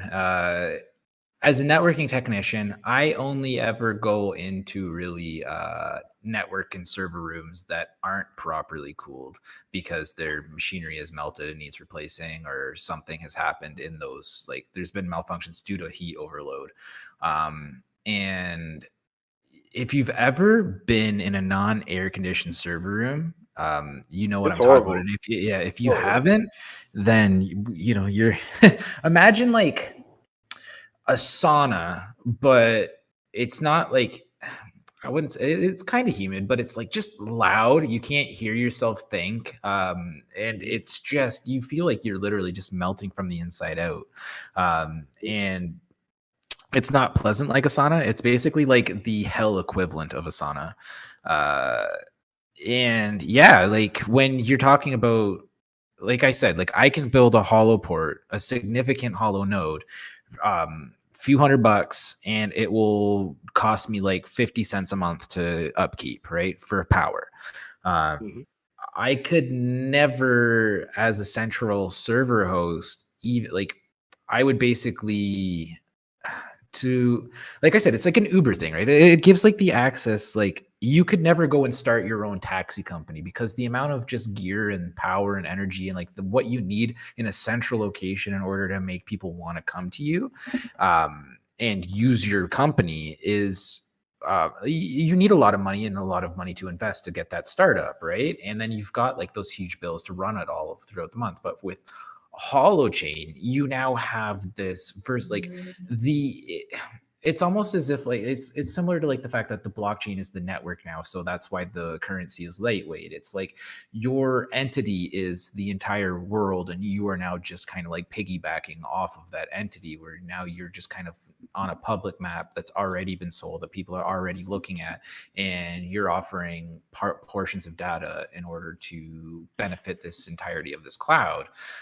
So you can, with a small system, make money and navigate the Holo ecosystem and be a part of it. Whereas if you wanted to just be a solo server company, you would have to literally start an entire company in like a commercial setting, like a taxi company, versus just having your car for Uber, right? There's no central, like for Uber, there's no centralized taxi like station where all the taxis go and park at night. They all park in their own garages. They all go to their own gas stations and spread out. They're not all designated to one localized spot where they're taxing that initial part of the environment, right? Like if you have a taxi company with like 1,000 taxis all using that same gas station, that one location is now responsible for so much pollution, so much damage, so much money, and it's all concentrated locally into that one spot, and it's all on that one person that runs it, right? Like and you're trusting just like this localized thing to take care of your entire city and all of your people and your transport, right? Like what if that taxi station gets shut down and their phone goes down? How are you supposed to access their taxis? Whereas with Holo, I said, it's like you now have access to all of these people individually hosting small amounts of the data throughout the entire world. And if someone gets knocked out, you don't have to worry about them. You can just reroute the data through someone else, right? Like you don't have to worry about any of the connections being chopped off. You now have access, like I said, to huge amounts of data pools. Yeah. All through the same one convenient location.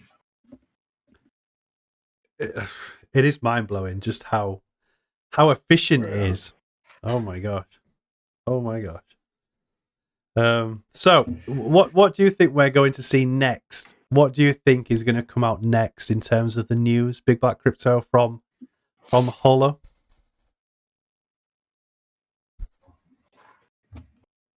I can imagine them eventually doing a demo on Elemental Chess. I was surprised by that. I didn't know there was a chess in development. I guess that was something I didn't come across in my notes.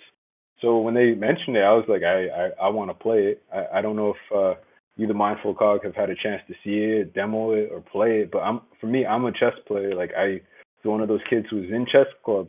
I know y'all might not have expected that, but chess is one of my favorite board games by far. So Let's hook up and play one day, my I'd dude. like to see it. Hey, I'm down, man. I'm down. Maybe we could have a live chess game between you two on the live stream. Hell yeah. Yeah. Well, I'm gonna get beat. 4-move checkmate. No.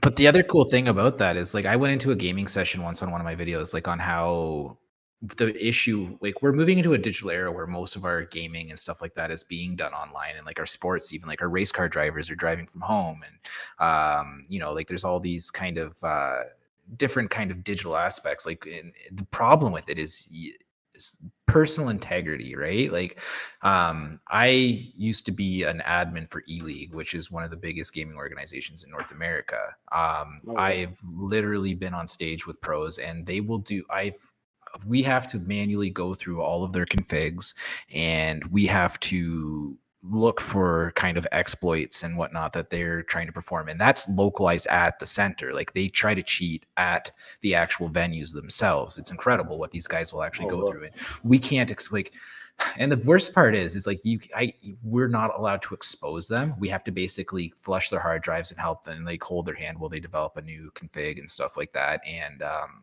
we can't tell anybody that they were trying to cheat, like, because they're part of like an organization. They're protected by freaking so many lawyers and shit like that. And there's so much money that could be affected by that kind of a scandal that you can't say anything. But I've caught 3 people cheating.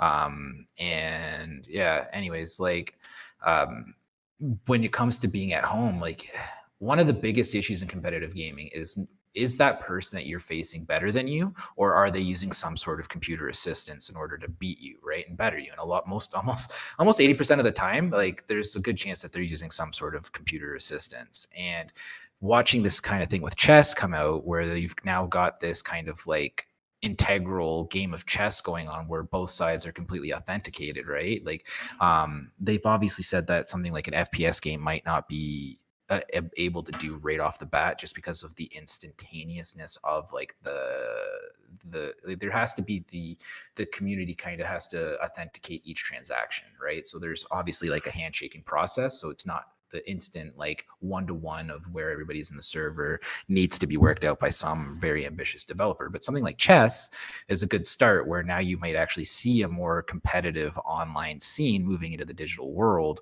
being that now you can guarantee that both these players are authentic. Both these guys like have no advantage over one another. Like, they're 2 unique verified individuals competing at a very like authenticated level. And that's a very important step. It might not seem like one, but it is in the sense of online gaming. If we can have a community consensus for like anti-cheat, not have to worry, like, if developers didn't have to worry about cheating because the actual network itself was able to self-authenticate and regulate itself, and prevent cheating just across the consensus of every individual participating, then you can then focus more on like having more like towards graphics, more towards the actual gunplay, the gameplay. You don't have to worry about like these like the interp and the lag between the communication of the servers, because I have to basically take a shot and the server in the middle says, okay, he took a shot here and this person was standing there, and that's what they're telling me, and essentially both sides have to agree upon that shot in order for it to actually go through. It happens really fast, but these can be manipulated with cheats saying my bullet is actually going no matter where this person checks in, right? Like, so no matter where you're checking in, that's where I'm going to tell you where my bullet is gone. And you get things like aimbot, whereas with Holochain, you can't do that. The second that, because there's going to be like 5 to 10 other computers looking at that handshake going, wait. How is this bullet there when we all 9 of us saw it over here, right? Like, this is. I'm impressed. I didn't even know you could cheat in video games. Oh, I thought, come like, on. No, I know you can mash button like. I know you can mash button cheat codes in like Grand Theft Auto and like some of these other games. I didn't know like you could have a bot in like Call of Duty. That's like what? Oh, it's one of the biggest problems with the like. It's probably more the hack industry is probably more profitable than the actual game industry itself right now.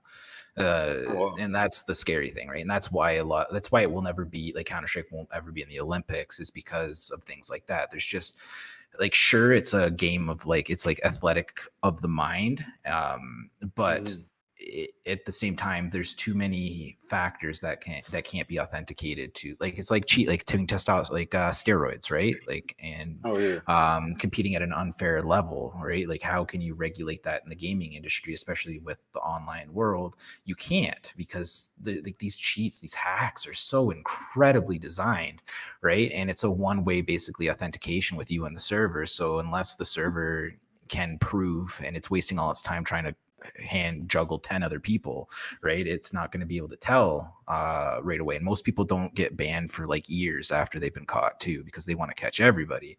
Whereas Holochain, the second you break that consensus with the 9 other players, you're done. You have no credibility on that network anymore, right? Like, so that's where I think it's going to be.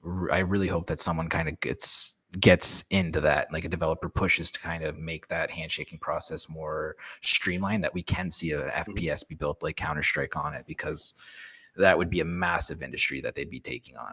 Huge and massive industry. And you know what, I like the accountability mechanisms built in, like, into this security aspect of the protocol, because, you know, I think that is an important aspect of dealing with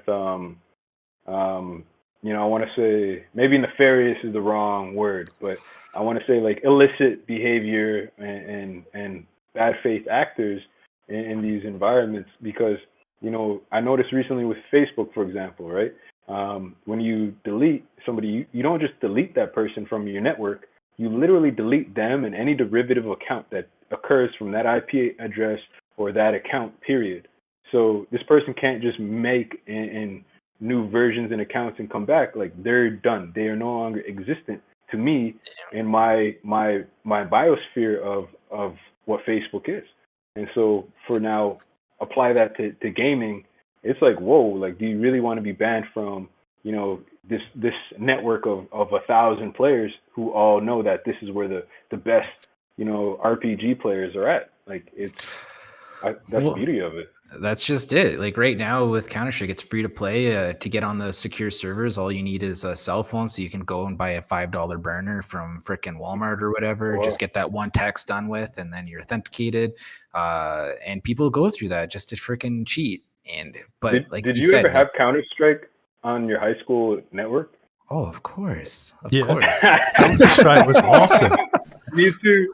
Of course. Man.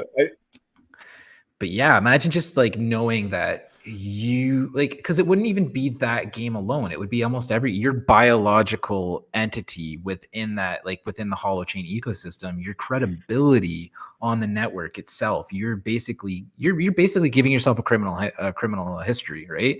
Like, you're basically saying, like, I can't be trusted, and asking networks to trust you, and it's up to them whether or not they will from that point, right? So it's like, it goes to the saying, like, once a cheater, always a cheater. And it's like, you would have to really prove your credibility back on other networks that would be willing to accept you with that credibility, and reestablish yourself within the networks as a okay actor before even being able to play another game. So if you got banned in Counter-Strike, you could be banned in Battlefield, right? Like, nobody will let you in their servers because you've got a history of hacking in another game. Yeah.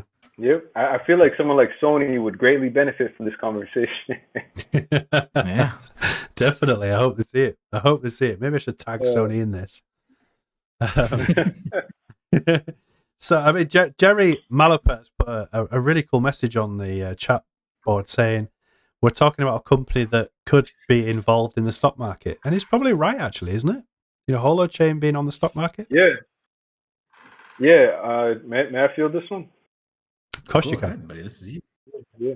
The reason why that's very, very likely is because, well, if you go back to the 2017 ICO, right, it was public. They raised 20 million, but then you break down the amount of ETH that, you know, in terms of what 2.5 million back then was, is now, you know, say 3,534 units.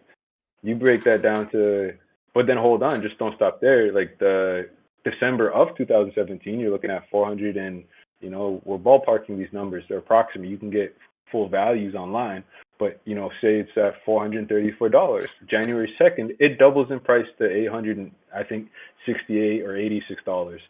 So right then and there, like when I did the math on that, it's like they're capable of basically going into IPO mode whenever they want. Realistically, they can go into IPO mode before launching a stable and complete network, and they don't have to do it by selling and pumping token holders' coins in the fashion that XRP would if Ripple were to do the same thing.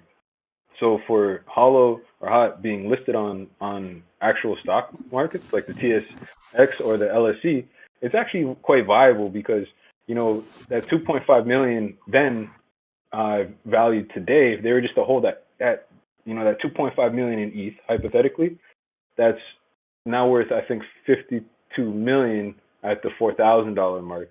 I can't do the math off my head off of what it'd be worth at the 3,000 CAD mark, but it's just like they're very understanding of the market. I almost wish I could hear one of the architects or the executive director sort of give us some trading view lessons because they seem to know the market fairly well.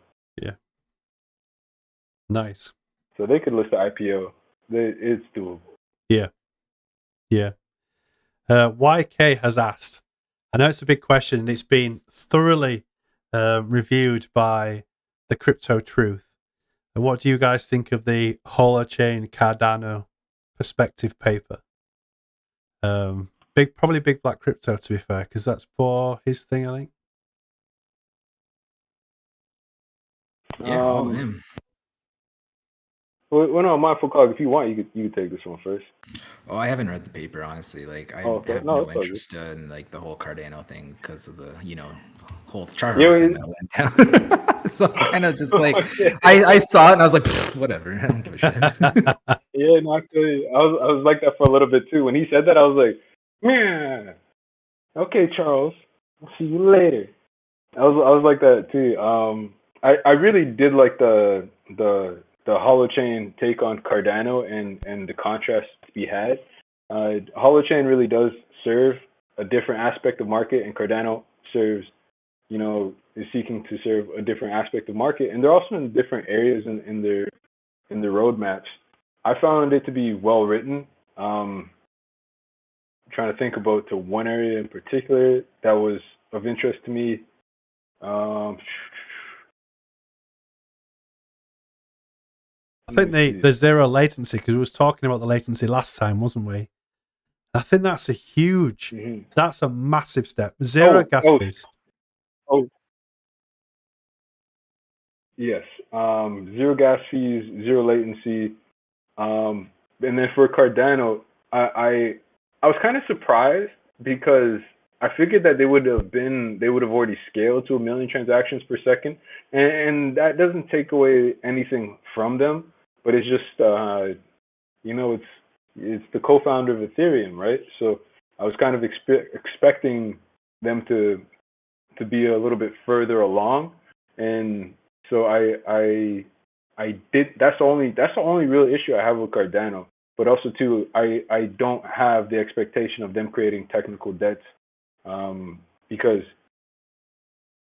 these things take time, right? So I don't have an issue of it. But just I think the gas fees though, that being substantial, that was I didn't expect that off the hop. I know that right now they're still just meeting network demand. I think they're at like what I want to say about 6 transactions per second based on what's actually being done.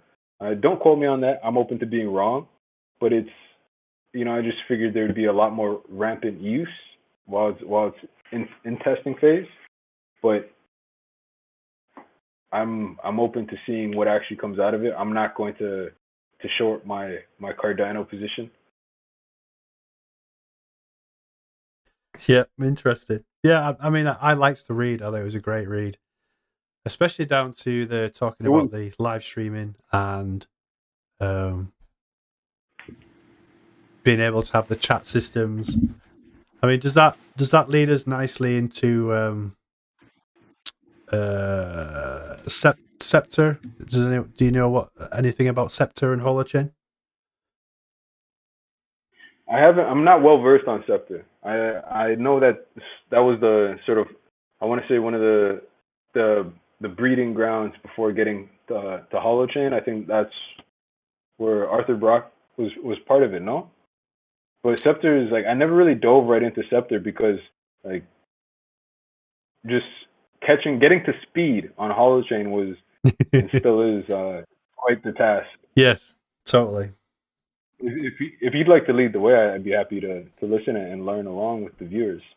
I mean, Scepter, it's the platform for next generation networking. Is that right, Ty? Yeah, honestly, I'm in a similar boat to him where I haven't dove deep enough into Scepter to give my 10 cents yet. I've definitely been pointed in its direction, and I know that I'm pretty confident that Arthur Brock had something to do with Scepter. But yeah, no, I haven't dove deep enough into that yet. I've been pointed at it, like I said, several times, though, and I have articles on standby that I need to read. But yeah, time is definitely very scarce. If there's anything that's a scarcity right now, it's definitely time for me. Excellent. Okay. Although, you know what, taking a glance over it though, just to glance over it though, for the viewers real quick at a snapshot. Scepter is sub-projects, so what they do is a protocol for pluggable protocols, complete interoperability, no more silos and brittle APIs, self-describing protocols, and a universal parsing system that allows anything to talk to anything. So, and then holochains for distributed data integrity. Go beyond blockchain bottlenecks and global consensus ledgers for scalability, which ensures data integrity and distributed sharing.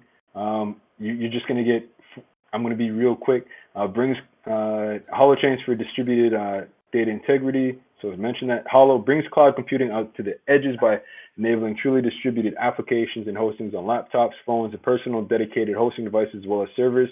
So I remember people asking about cell phones and being able to do stuff on their phones in the past. That is a desired space for things to head to. Sovereign accountable commons, organizational incorporated and distributed app code instead of legal codes, enabling new patterns of self-governance and mutual sovereignty. And then neural internetworking. That's new to me.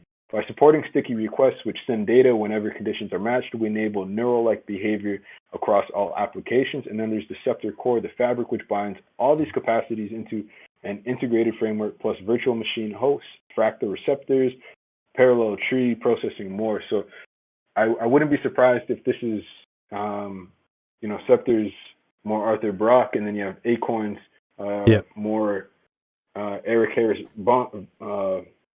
Braun, and then you have Regen Software that's more Mary. Yeah, we can touch that in another. We'll touch it in another video if we do our research, and we can create a video and do that. So, right, team, you've had an hour and 50 minutes. I've taken up so much of your time. I'm massively appreciative of both of you coming onto the live. I think we have covered so much, and this editing is going to take me a couple of days for sure. Sorry. But first of all, Mindful Cog, thank you so much for everything that you do for this channel. Massively appreciate. Appreciate you having me, sir. I really do. And Big Black Crypto, I think you was my first mod, wasn't you? I'm sure you was my first mod. Yeah, you was. Yeah. So we have seen some times and how the Holo tube has evolved and where we're going to. And where it's gonna carry on. But seriously, to all the viewers, like, can we just spam the chat with whatever emojis you'd like, and just say a big thank you to these two guys for spending so much time for you lot. This is literally free information for you lot. And yeah, I just seriously can't thank you all enough. Thank you. Yeah, thank you for having me as well. Appreciate it. Thank you. So until next time, team, we'll try and get the crypto truth on next time, and we can have all four of us. Yeah, where was he? I'm guessing that. I'm guessing that he's not au fait with the Discord, so I should really message him on Twitter instead. But that would have been great to have him in. But I guess if I had the crypto truth in, it would have taken to 3 hours. You know, there's a lot of information there, and 2 hours is I'll probably have to make this in 2 or 3 videos. I think just to make it worthwhile. Oh, that'd be fun. Yeah. Yeah, definitely do. So yeah, big job. But seriously, thank you so much, guys. And we'll shut this stream off and then restart a new one because I need to gather this information. So, team, legends. Thank you. Y'all have a great day. Signing